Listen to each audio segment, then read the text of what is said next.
Mister Ivan, మీకు చెప్పలేదా మీకు అబార్షన్ అయ్యిందని?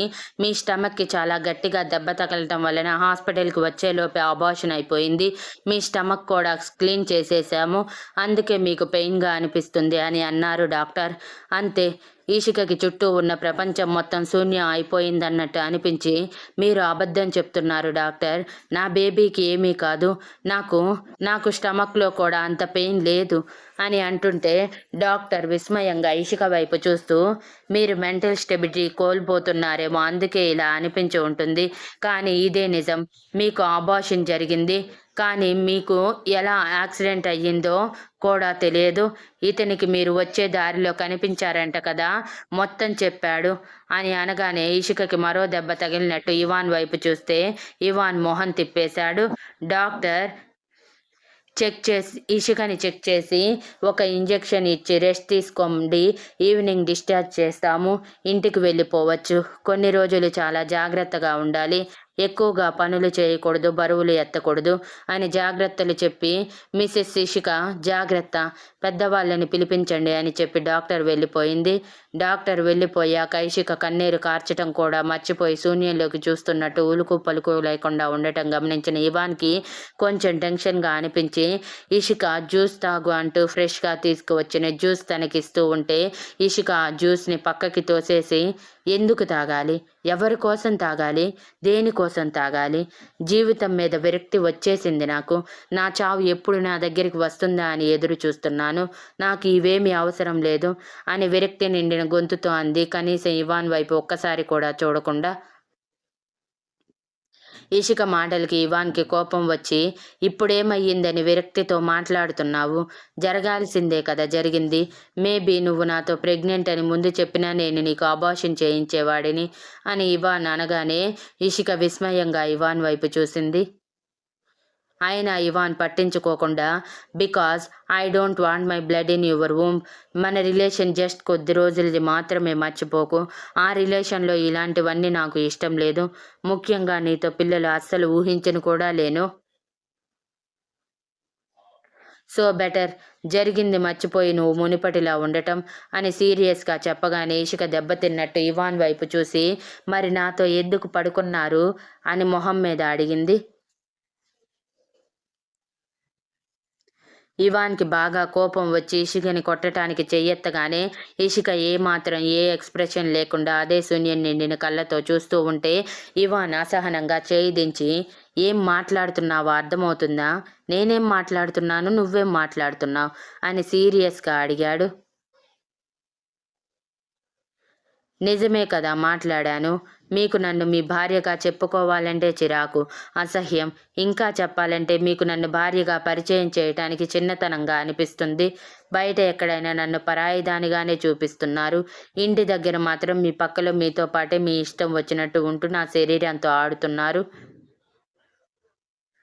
దానికి బదులుగా వచ్చిన నా బిడ్డని చంపేస్తానంటారా? మీ వల్లే నా బిడ్డ చనిపోయింది అని మొదటిసారిగా ఆవేశంగా ఇవాన్ షర్ట్ కాలర్ పట్టుకొని ఊపేస్తూ, I hate you mister Ivan, I hate you so much, నీ వల్ల, కేవలం నీ వల్ల జీవితంలో విలువైంది కోల్పోయాను నేను.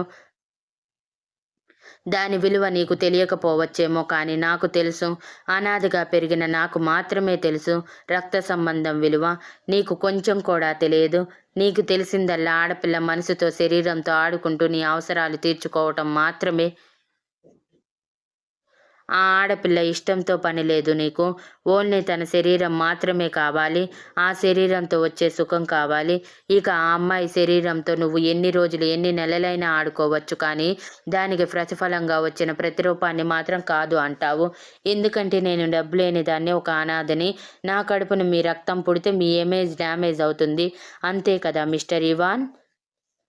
మీలాంటి డబ్బున్న వాళ్ళ చేతిలో మాలాంటి అనాథ ఆడపిల్లల శీలాలు ఎప్పటికీ పోతూనే ఉంటాయి. నా అవసరాన్ని మనీగా మార్చుకొని ఇష్టం వచ్చినట్టు నా జీవితంతో ఆడుకున్నావు కదా, దీనికి నువ్వు తప్పకుండా మూల్యం చెల్లించి తీరుతావు. నీ రక్తాన్ని నువ్వే చంపేశావు, ఎలా అయితే పాము తన గుడ్లని తనే తింటుందో అలా. మీరు బయటికి ఒక పర్ఫెక్ట్ డిజైనర్ అయ్యుండొచ్చు, కానీ ఒక పర్ఫెక్ట్ మనిషి హస్బెండ్, తండ్రి మాత్రం కానే కాదు. నిజం చెప్పాలంటే ఒక విషయం నిండిన మనిషి మీరు అని అరుస్తూ ఉంటే ఇవాన్ ఆవేశంగా ఇషిక చెంప మీద కొట్టి, మైండ్ యువర్ వర్డ్స్ ఇషిక. ఇలాంటి మాటలు మాట్లాడావంటే చంపేస్తాను నేను. నీకు మన రిలేషన్ స్టార్ట్ అయ్యే ముందే చెప్పాను అన్నిటికీ సిద్ధంగా ఉండమని. ఇప్పుడు నీ ఇష్టం వచ్చినట్టు మాట్లాడితే ఒప్పుకుంటాను అనుకుంటున్నావా అని తన 2 బుగ్గలు ఒత్తిపట్టి, నోరు మూసుకొని జరిగింది మర్చిపోయి సైలెంట్గా ఉండు. కాదని రెచ్చిపోయావంటే నీ జీవితం ఇంకొంచెం నరకంగా మారుతుంది, అర్థమయ్యిందా? ఛ! నీకోసం అనవసరంగా నైట్ అంతా వేస్ట్ చేసుకున్నాను. నిషా దగ్గరికి వెళ్ళున్నా నాకు ప్రశాంతంగా ఉండుండేదేమో అని అన్నాడు. ఇషిక విరక్తిగా నవ్వుతూ, నిజమే, మీరు నైట్ రాకుండా ఉండుంటే బాగుండేదేమో. నా బిడ్డ కూడా బ్రతికి ఉండేది అని అనే అక్షరం ఒత్తి పలుకుతూ చెప్పి, ఓన్లీ మీ పడక సుఖం కోసం నా దగ్గరికి వచ్చి దానికోసం నా బిడ్డని చంపేశారు. ఇంకా ఎందుకు ఇక్కడే ఉన్నారు? మీరు ప్రేమించిన అమ్మాయి దగ్గరికి వెళ్ళండి. ఎలానో ఇప్పుడు నేను మీకు పడక సుఖానికి కూడా పనికిరాను కదా. మీరు ప్రేమించిన అమ్మాయి దగ్గర మీ అవసరాలన్నీ తీర్చుకోండి. ఇక నా అవసరం ఇప్పుడప్పుడే మీకు రాదులే అని అంది. ఏయ్, ఏం మాట్లాడావ్ అంటూ ఇవాన్ ఆవేశంగా అరుస్తూ ఉండగానే సీనియర్ నర్స్ లోపలికి వచ్చి, ఏం జరుగుతుంది ఇక్కడ అని అరుస్తూ, కొంచెమైనా బ్రెయిన్ ఉందా సార్ మీకు? పేషెంట్ దగ్గర ఇంత గట్టిగా అరుస్తారా? ఆవిడికి స్ట్రెస్ ఇస్తే ఈ టైంలో రిస్క్ అవుతుందని తెలియదా అని అరిచి, బయటికి వెళ్ళండి సార్ అని అన్నారు. ఇషిక ఇవాన్ వైపు ముక్కలైన మనసుతో చూస్తూ, థ్యాంక్ యూ సార్, నాకు ఇంతవరకు మీరు హెల్ప్ చేసినందుకు. ఇక మీ హెల్ప్ అవసరం లేదు, నన్ను నేను చూసుకోగలను. మీ పని మీరు చూసుకోండి. ఒక స్ట్రేంజర్గా నా దగ్గర ఇంతసేపు ఉంటే మీకు బ్యాడ్ నేమ్ వస్తుంది. పైగా నేను అమ్మాయిని, మీరు అబ్బాయి. మీరింత కేరింగ్ నా మీద చూపిస్తే మన మధ్య ఏదో రిలేషన్ ఉందని లోకం కాకులై కూస్తారు. అదంతా నాకు ఇష్టం లేదు. నాకు మీతో రిలేషన్ ఏమాత్రం ఇష్టం లేదు. మీరు వెళ్ళిపోవచ్చు అని అంది. ఈషిక మాటలకి ఇవాన్ మాట్లాడబోయేలోపు పక్కన నర్స్ ఈషికని వారిస్తూ ఉండటంతో, మంగమ్మ వస్తుంది, జాగ్రత్తగా ఇంటికి వెళ్ళిపో అని చెప్పి బయటికి వచ్చి బిల్ మొత్తం సెటిల్ చేసి హాస్పిటల్ నుంచి బయటికి వెళ్ళిపోయాడు. ఇవాన్ వెళ్ళిపోయినా కూడా ఇషిక చెవుల్లో ఇవాన్ మాటలు వినిపిస్తూ, తను ఇవాన్కి ఏమాత్రం అవసరం లేదని, తనని ఒక వస్తువులాగే చూస్తున్నాడని అర్థం కాగానే తన మనసులో తన జీవితం గురించి ఉన్న కలలన్నీ ఆ క్షణం పూర్తిగా తుడిచిపెట్టుకుపోయి, తన జీవితం మీద ఒక క్లారిటీ లేక ఎలా అయినా ఇవాన్ నుంచి దూరంగా వెళ్ళిపోవాలని ఫిక్స్ అయ్యింది. ఆ ఆలోచనలోనే నర్స్ తినిపిస్తే ఏదో తిన్నానంటే తిన్నాననిపించి టాబ్లెట్స్ మత్తుకు నిద్రపోయింది. మరో 2 గంటల తర్వాత మంగమ్మ హడావిడిగా వచ్చి నిద్రపోతున్న ఇషికని చూసి జరిగింది తెలుసుకొని కుమిలిపోయి, ఏంటమ్మా మీకిలా జరుగుతుంది? ఇవాన్ బాబు గారు కూడా ఇంత అమానుషంగా ప్రవర్తిస్తారని అనుకోలేదు. ఇక తప్పదు, మొత్తం పెద్దమ్మగారితో చెప్పాల్సిందే. లేదంటే మీ జీవితం పూర్తిగా నాశనం అవుతుందని భయం వేస్తుంది అని అనుకుంటూ అక్కడి నుంచి కదిలేలోపు మంగమ్మ మాట్లాడినప్పుడే మెలకువ వచ్చిన ఇషిక మంగమ్మ చేతిని పట్టుకుని, అవసరం లేదు పిన్ని, ఎవరికి ఏం చెప్పినా వేస్ట్. ఇప్పుడు నేను ఎవరిని చూసే పరిస్థితుల్లో లేను. వాళ్ళ మాటలు వినే పొజిషన్లో లేను. నాకిప్పుడు ఒంటరితనం కావాలి. నన్ను ఒంటరిగా వదిలేయ్ పిన్ని అని శూన్యంలోకి చూస్తున్న కళ్ళతో అంది. అది కాదు అమ్మాయి గారు అని మంగమ్మ బాధగా అంటుంటే, నా మీద ఏమాత్రం కొంచెమైనా ప్రేమ ఉంటే ఈ విషయం ఇంతటితో వదిలేయ్ పిన్ని, మీకు దండం పెడతాను అని అసహనంగా అరవగానే, ఇషిక ఇప్పుడు ఎవరితో ఏది మాట్లాడే పొజిషన్లో లేదని తెలుసుకొని, సరే అమ్మా, మీరు మాత్రం బాధపడకండి. మిమ్మల్ని నేను ఇలా చూడలేను అని బాధగా చెప్పి ఇషికకి ఫ్రెష్ జ్యూస్ పట్టించింది. అలా ఆ రోజు సాయంత్రం ఇషిక డిశ్చార్జ్ అయినా సరే ఇవాన్ రాలేదు. ఇవాన్ కోసం చూస్తున్న మంగమ్మని చూసి ఇషిక పేలవంక నవ్వుతూ, ఎవరి కోసం పిన్ని చూస్తున్నావు? ఇవాన్ గారి కోసమా? ఆయన రారు కానీ క్యాబ్ బుక్ చేయి, నిలబడలేకపోతున్నాను అని చెప్పి బాధగా అక్కడే ఉన్న విజిటర్ చైర్లో కూర్చుంది. మంగమ్మ బాధగా రిసెప్షన్ దగ్గరికి వెళ్ళి రిసెప్షన్లో క్యాబ్ బుక్ చేయమని రిక్వెస్ట్ చేసింది.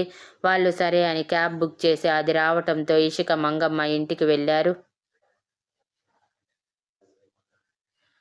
అప్పటికి ఇంట్లో ఇవాన్ లేకపోవటంతో మంగమ్మ తొందరగా లోపలికి వెళ్ళి ఇషికకి ఎర్ర నీళ్లు తీసుకువచ్చి దిష్టి తీసి లోపలికి తీసుకువచ్చి ఇవాన్ రూమ్కి తీసుకువెళ్తూ ఉంటే ఇషిక వెళ్లకుండా కిందే గెస్ట్ రూమ్లో ఉంటాను అని చెప్పి తన బట్టలన్నీ కూడా కింద రూమ్లోకి తీసుకురమ్మని చెప్పి నిదానంగా నడుచుకుంటూ తనే కింద ఉన్న గెస్ట్ రూమ్లోకి వెళ్ళిపోయి బెడ్ మీద కూర్చుని ఆలోచిస్తూ ఉంది. మంగమ్మ బాధగా ఇషిక బట్టలన్నీ తీసుకువచ్చి ఇషిక ఉంటున్న రూమ్లోకి షిఫ్ట్ చేయగానే ఇషిక ఫ్రెష్ అవ్వటానికి లేచింది. తనకి మంగమ్మ హెల్ప్ చేయటంతో ఫ్రెష్ అయ్యాక ఇషిక సైలెంట్గా పడుకుంటుంటే, ఏంటమ్మా పడుకుంటున్నావు? ఈ టైంలో ఇలా పడుకోకూడదు, కొంచెం తినండి అని అప్పటికప్పుడు చేసిన ఇడ్లీ తీసుకువచ్చి ఇషికకి బలవంతంగా తినిపించి అప్పుడు వేయవలసిన టాబ్లెట్స్ కూడా వేసి నిద్రపుచ్చి బాధగా బయటికి వచ్చి డైనింగ్ టేబుల్ దగ్గర ఇవాన్ కోసం వెయిట్ చేస్తూ ఉంది. డైనింగ్ టేబుల్ దగ్గర కూర్చుని ఎప్పుడో అర్ధరాత్రి తప్పతాగి ఇంటికి వచ్చిన ఇవాన్ లోపలికి వచ్చి తూగుతూ ఎప్పుడు తన కోసం వెయిట్ చేసే ఇషిక కోసం కళ్ళు అక్కడ మొత్తం వెతికాయి. కానీ ఇషిక కనిపించక ఇషిక అని గట్టిగా అరిచాడు. ఇక్కడ నిద్రపోతున్న ఇషిక ఇవాన్ అరుపు వినటమే హా ఇవాన్ గారు అంటూ గబగబా పైకి లేచింది.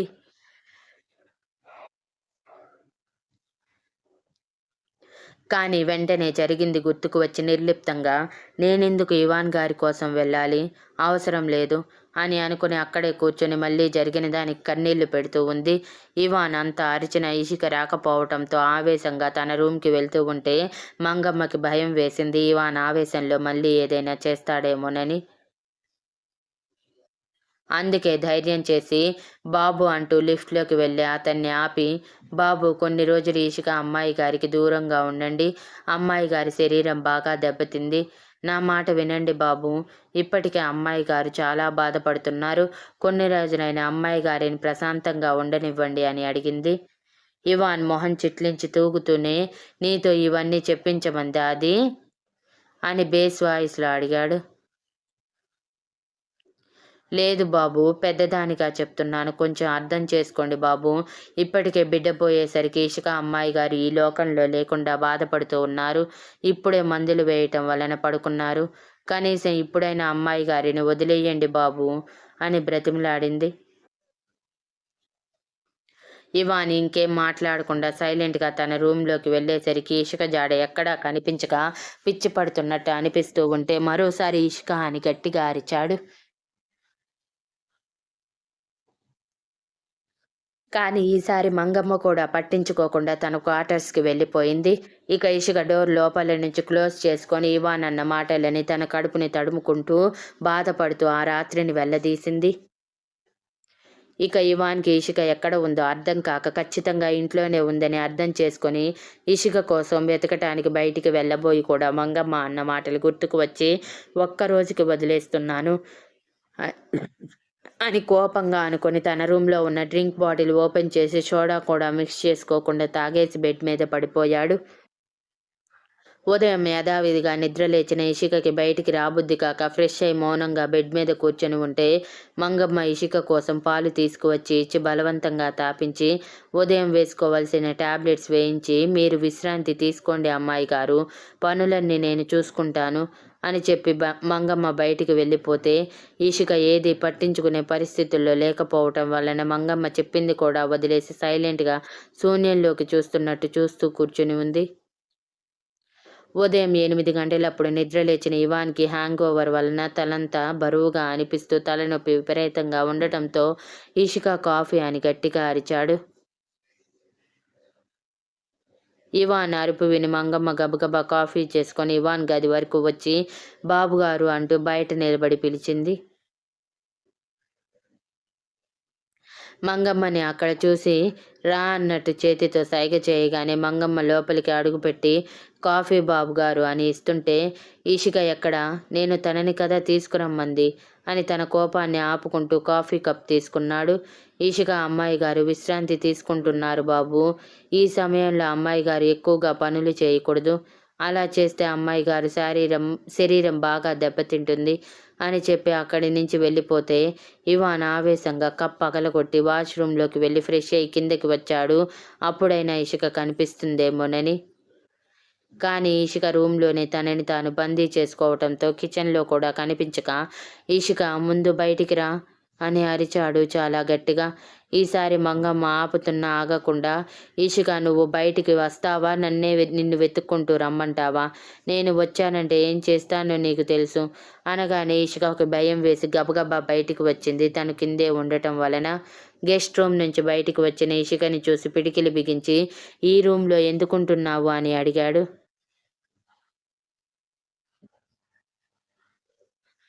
ఇషిక సూటిగా ఇవాన్ వైపు చూస్తూ, "భార్యాభర్తలు మాత్రమే ఒకే రూమ్ షేర్ చేసుకోవాలి. పరాయి వాళ్ళు కాదు సార్. మీరెవరో నేనెవరో. అటువంటిది మనం ఒకే రూమ్‌లో ఉండటం అంత మంచిది కాదు.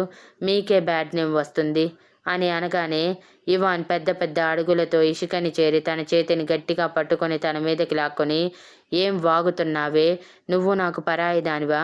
మరి ఇదేంటి?" అంటూ ఇషిక మెడలో ఉన్న తాళిని బయటికి లాగి ఆవేశంగా అడిగాడు. ఇషిక పేలవంగా నవ్వుతూ, "ఇది పశువు మెడలో కట్టే పలుకుతాడు. అంటే నన్ను బందీ చేయాలనుకుని మీరు వేసిన ఒక పలుకుతాడు మాత్రమే. నా దృష్టిలో దీనికి ఉన్న విలువ, దీనివల్ల మన మధ్య వచ్చిన బంధం నిన్నే పోయాయి. నేనిక్కడ ఉంటుంది కేవలం అంటే కేవలం నా వాళ్ళ కోసం మాత్రమే. అర్థమవుతుందా మీకు? ఒకసారి మీరన్న టైం అయిపోయిందంటే క్షణం కూడా మీ ఎదురుగా ఉండకుండా మిమ్మల్ని ఈ ఇంటిని దాటి వెళ్ళిపోతాను. ఆ క్షణం ఎప్పుడెప్పుడు వస్తుందా అని ఎంతో ఆతృతగా ఎదురు చూస్తున్నాను" అని ఏమాత్రం భయం లేకుండా అంది ఇషిక. బిడ్డని పోగొట్టుకోవటం వలన కోపం వస్తూ ఉంటే, ఇషిక మాటలకి అంతకంతకు ఇవాన్ తన చేతి పట్టు బిగిస్తూ ఉంటే ఇషికకి నొప్పిగా అనిపించినా మొండిగా అంతే ఉంది తప్ప వదలండి అని కూడా అనకపోవటంతో ఇవాన్ ఇషిక జుట్టు పట్టుకొని ఆవేశంగా తన పెదవులు అందుకున్నాడు. డైనింగ్ టేబుల్ దగ్గరుండి ఇదంతా చూస్తున్న మంగమ్మ అక్కడి నుంచి కంగారుగా కిచెన్‌లోకి వెళ్ళిపోయింది.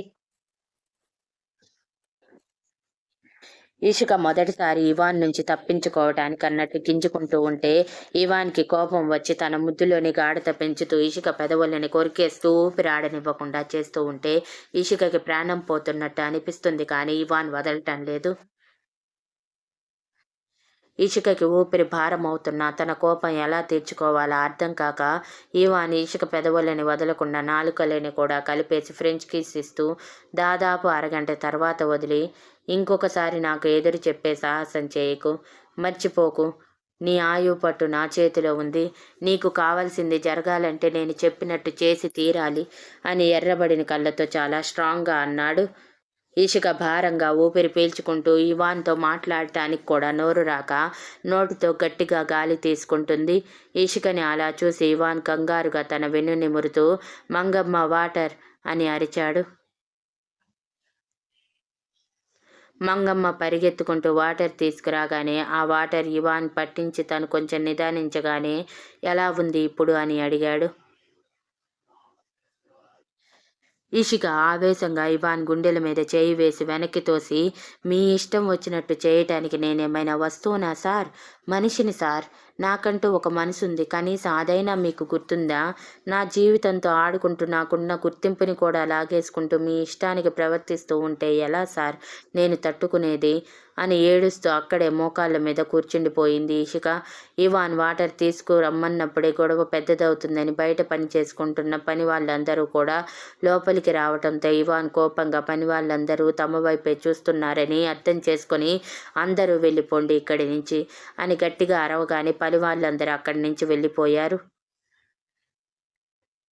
వాళ్ళు వెళ్ళిపోయాక ఇషిక చేతిని పట్టుకొని, "ఈ విషయం నీకు ఇప్పుడు గుర్తుకు వచ్చిందా? నువ్వు డబ్బు కోసం ఏదైనా చేస్తావు కదా! ఏదైనా" అని ఒత్తి పలుకుతూ, "నా ప్రపోజల్ కూడా కేవలం అంటే కేవలం నన్ను నీ వల్లో వేసుకొని నా ఆస్తి మొత్తాన్ని అనుభవించాలని మాత్రమే ఒప్పుకున్నావని నాకు తెలుసు. అందుకే నిన్ను నీ లిమిట్స్‌లో ఉంచి నాకు కావాల్సింది మాత్రమే నీ నుంచి తీసుకుంటున్నాను. కానీ ఫ్రీగా నేనేదీ తీసుకోను కాబట్టి రిటర్న్‌గా నీకు కావాల్సింది ఇస్తున్నాను. అంతేకానీ నీ మీద మోజుతోనో లేకపోతే నువ్వంటే ఇష్టంతోనే నిన్ను పెళ్లి చేసుకొని ఇన్ని రోజులు నీతో కాపురం చేయలేదు. నువ్వు చేసిన పనికి నేను కాబట్టి నిన్ను భరించి ఇన్ని రోజులు బ్రతకనిస్తున్నాను. అదే వేరే వాళ్ళైతే ఈ పాటికి నువ్వు చచ్చి చాలా రోజులయ్యుండేది."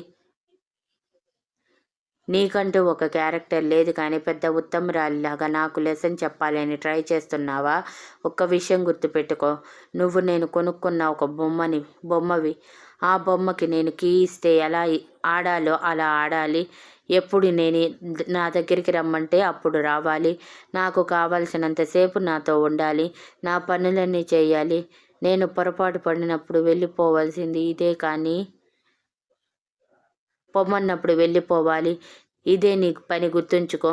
ఇంకొకసారి నాకు ఎదురు చెప్పే సాహసం చేయకు. చేస్తే ఏం చేస్తానో తెలుసు కదా అని ఆవేశంగా అన్నాడు.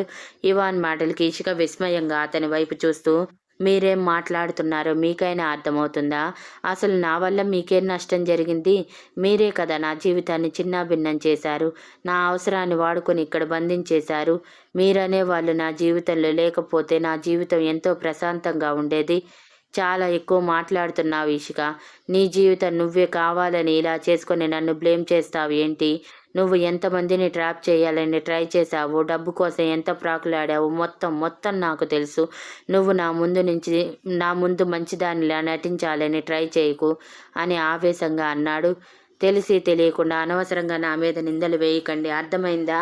నా క్యారెక్టర్ గురించి ఇంకొకసారి మీరు నోరు తెరిచారంటే మాత్రం మునుపటిలా మౌనంగా మాత్రం ఉండను. అప్పటి ఇషిక నిన్నటితోనే చచ్చిపోయింది మీరు చేసిన పని వల్ల అని చెప్పి ఇవాన్ కాలర్ వదిలేసి గెస్ట్ రూమ్లోకి వెళ్ళిపోయి డోర్ క్లోజ్ చేసుకుంది. ఇషిక చేసిన పనికి ఇవాన్కి కోపం వచ్చి తన దగ్గరికి వెళ్ళబోయాడు కానీ అర్జెంట్ ఫోన్ కాల్ రావడంతో తర్వాత చూసుకోవచ్చు అనుకొని పళ్ళు నూరుతూ ఇషిక రూమ్ వైపే చూస్తూ అక్కడి నుంచి వెళ్ళిపోయాడు. అలా వెళ్ళిన ఇవాన్ డైరెక్ట్గా ముందు రోజు బ్లడ్ టెస్ట్కి ఇవ్వటం వలన ఆ రిజల్ట్ కోసం హాస్పిటల్కి వెళ్ళి డాక్టర్ని కలిసి తను తాగిన డ్రింక్లో డ్రగ్స్ మిక్స్ అయ్యిందని, దానివల్లే తను వైల్డ్గా బిహేవ్ చేశాడని అర్థం కాగానే ముందు రోజంతా ఒకసారి కళ్ళ ముందు మెదిలి వెయిటర్ మీద కోపం వచ్చింది. అతనే తనకి డ్రింక్స్ సర్వ్ చేశాడు కాబట్టి. అదే కోపంతో ఆవేశంగా స్పీడ్గా డ్రైవ్ చేసుకుంటూ పబ్ లోపలికి వెళ్ళి వేరే వాళ్ళకి డ్రింక్ సర్వ్ చేస్తున్న ఆ సర్వర్ దగ్గరికి వెళ్ళి ఆవేశంగా మొహం మీద పంచ్ ఇవ్వగానే అతను ఎగిరి 4 అడుగులు దూరంలో పడి అమ్మా అంటూ అరుస్తూ ముక్కు మీద చేయి పెట్టుకున్నాడు. అప్పటికే ముక్కు నుంచి రక్తం కారుతూ ఉండటంతో సడన్గా వచ్చి గొడవ జరుగుతూ ఉండటంతో తాగి తందనాలాడుతున్న అందరూ ఇవాన్ వైపు అయోమయంగా చూస్తూ అతని కోపానికి మొహం మొత్తం ఎర్రగా మారి పిడికిళ్ళు బిగుసుకొని ఉండటం వలన నరాలు తేలి కనిపిస్తూ ఉంటే అందరికీ భయం వేసి 2 అడుగులు దూరం జరిగితే ఇవాన్ ఆవేశంగా వెయిటర్ దగ్గరికి వెళ్ళి అతని కాలర్ పట్టుకొని పైకి లేపి, నాకు డ్రగ్స్ ఎందుకు ఇచ్చావురా అని ఆగకుండా కొడుతూనే ఉన్నాడు. అతను భయంతో ఏడుస్తూ, సార్ ప్లీజ్ వదలండి, నేనేం చేయలేదు అని అడుగుతుంటే ఇవాన్ ఆవేశంగా అతని మొహాన్ని ఎదురుగా ఉన్న బార్ కౌంటర్ మీద ఆంచి, నిజం చెప్తావా నా చేతుల్లో చస్తావా అని పక్కనే ఉన్న విస్కీ బాటిల్ పైకి లేపగానే ఆ పబ్ మేనేజర్ పరిగెత్తుకుంటూ వచ్చి, ఇవాన్ సార్ మీరా, ఎందుకు అతన్ని కొడుతున్నారు అని అడ్డుకోవటానికి వస్తుంటే ఇవాన్ ఆ మేనేజర్ని కూడా 4 ఉతికి, ఈ పబ్ సేఫ్ అనుకుని ఇన్ని సంవత్సరాల నుంచి ఇక్కడికే వస్తున్నాను కానీ ఇక్కడ డ్రింక్స్లో డ్రగ్స్ కూడా మిక్స్ చేస్తారని ఈరోజే తెలిసింది.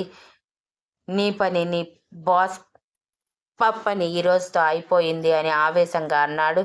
ఇవాన్ మాటలకి ఆ మేనేజర్ బెదిరిపోయి, ఇవాన్ సార్ మీరేం మాట్లాడుతున్నారో నాకు అర్థం కావట్లేదు. మా పబ్లో డ్రగ్స్కి అలో లేదు సార్, ఇది ప్యూర్లీ సేఫ్ పబ్ అని అన్నాడు. అతడి మాటలకి ఇవాన్ తన రిపోర్ట్ మేనేజర్ మొహం మీద విసిరి, ఇందులో నిన్న నైట్ నేను తాగిన డ్రింక్లో డ్రగ్స్ మిక్స్ చేసినట్టు రిపోర్ట్ వచ్చింది. అంటే ఏంటి? మీలో ఎవరో ఒకరు డ్రగ్స్ అమ్ముతున్నారనే కదా మీ మీద కంప్లైంట్ చేస్తాను అని అంటుంటే, సార్ ప్లీజ్ సార్, ఎక్కడో పొరపాటు జరిగిందో నేను తెలియదు కానీ నిజంగా ఇక్కడ అలాంటివేమీ జరగవు సార్ అని ఇవాన్ని బ్రతిమలాడుతూ కిందపడి ముక్కు మొహం ఏకమై నొప్పికి ఏడుస్తూ ఉన్న వెయిటర్ని పైకి లేపి, ఏం చేశావురా? డ్రగ్స్ నువ్వు ఇవాన్ సార్కి డ్రింక్స్లో మిక్స్ చేశావా అని అడిగాడు. ఇక తన జాబ్ ఊస్ట్ అయిపోయిందని అర్థమైన ఆ వెయిటర్, సారీ సార్, నేను కావాలని చేయలేదు. నాతో ఒక మేడం చెప్పారు ఈసారికి డ్రగ్స్ మిక్స్ చేసి ఇస్తే నేను ఎప్పుడు చూడనంత డబ్బు ఇస్తానని. డబ్బుకి కకృతిపడి ఇలా చేశాను సార్. ఆ మేడమే నాకు డ్రగ్స్ ప్యాకెట్ కూడా ఇచ్చారు. రియల్లీ సారీ సార్ అని అన్నాడు. అంతే. ఇవాన్ పట్టరానంత కోపంతో వెయిటర్‌ని తన చేతుల్లోకి తీసుకొని ఎవరు చెప్పారు నీతో అలా? ఎవరో చెప్తావా నా చేతుల్లో చస్తావా అని కొడుతూనే అడుగుతుంటే అతను ఏడుస్తూ వెక్కుతూ నిన్న మీతో వచ్చిన మేడంనే సార్ నాకు డ్రగ్స్ ప్యాకెట్ ఇచ్చి మరి మీ డ్రింక్‌లో మిక్స్ చేయమంది. నేను సగం మాత్రమే మిక్స్ చేశాను. మళ్ళీ ఎఫెక్ట్ ఒకేసారి మీకు కొడితే రిస్క్ అనుకొని సెకండ్ గ్లాస్ మేడం తాగేశారు అని అన్నాడు. అంటే నిషా డ్రగ్స్ మిక్స్ చేయమందా నా డ్రింక్‌లో?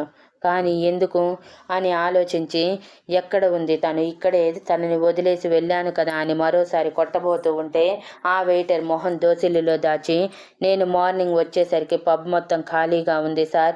మేబీ మేడం వెళ్ళిపోయి ఉంటారు. ప్లీజ్ సార్ నన్నేం చేయకండి. నన్ను వదిలేయండి అని అడిగాడు. ఇవాన్ కోపంగా వెయిటర్ మొహం మీద చివరిగా పళ్ళు ఊడేలా పిడిగుద్దు గుద్ది వీడు మరోసారి ఇక్కడ కనిపించకూడదు. కనిపిస్తే ఐఎమ్ షూర్ నా ఇన్ఫ్లుయెన్స్ మొత్తం యూజ్ చేసి ఈ పబ్స్ మొత్తం క్లోజ్ చేయిస్తాను అని డెడ్లీగా వార్నింగ్ ఇచ్చి ఆవేశంగా బయటికి వెళ్ళాడు. ఇక్కడ నిషా రాత్రి జరిగిన దానికి ఎలా రియాక్ట్ అవ్వాలో అర్థం కాక ఉదయానికి ఎవరికి కనిపించకుండా పబ్ నుంచి డైరెక్ట్గా తన ఫ్లాట్కి వచ్చి డోర్ క్లోజ్ చేసుకొని ముందుగా ఫ్రెష్ అయ్యి మరో మినీ ఫ్రాక్ వేసుకొని తల పట్టుకొని సోఫాలో కూర్చొని ఉంది. అసలు ఎలా ఇలా జరిగిందని ఆలోచిస్తూ. అలా ఎంతసేపు ఉందో కానీ 11 గంటల సమయంలో ఇవాన్ తన ఫ్లాట్ డోర్ బెల్ మోగించటంతో నిషా తేరుకొని ఈ టైంలో ఎవరు వచ్చుంటారు అని భయపడుతూనే వెళ్ళి డోర్ తీయటం ఆలస్యం. ఇవాన్ నిషా గొంతుని తన పిడికిళ్ళలో పట్టి వెనక్కి తీసుకువెళ్తూ ఎంత ధైర్యం ఉంటే నాకే డ్రగ్స్ ఇస్తావు? నువ్వింత చీప్గా బిహేవ్ చేస్తావని నేనెప్పుడూ అనుకోలేదు అని అడిగింది. నిషాకి ఊపిరి కూడా అందనంత గట్టిగా ఇవాన్ పట్టు బిగించటంతో నిషా కాళ్ళు ఆడిస్తూ నువ్వేం మాట్లాడుతున్నావో నాకు అర్థం కావట్లేదు ఇవాన్. అసలు ఎందుకు ఇలా బిహేవ్ చేస్తున్నావు అని అడిగింది.